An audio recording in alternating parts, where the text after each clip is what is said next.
Inutusan ako ng ating mahal na Pangulo. Nagpunta ako rito, kasama ko mga pulis.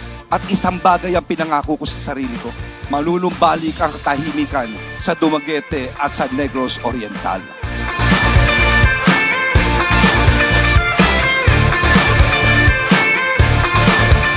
Magkakaroon tayo ng eleksyon.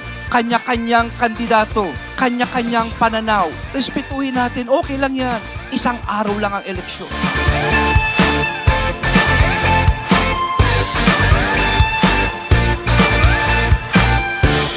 Ako po'y naging congressman no 13th Congress. Pinasa itong IVAT sa kuryente. Tumayo ako.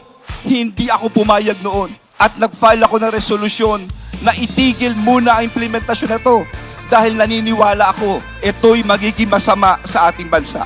Na hanggang ngayon, pinag-uusapan at tatayuan ko ulit to kung sakaling maging akong senador na bawasan man lang ang IVAT para gumanda at gumaang ang bayad natin sa kuryente.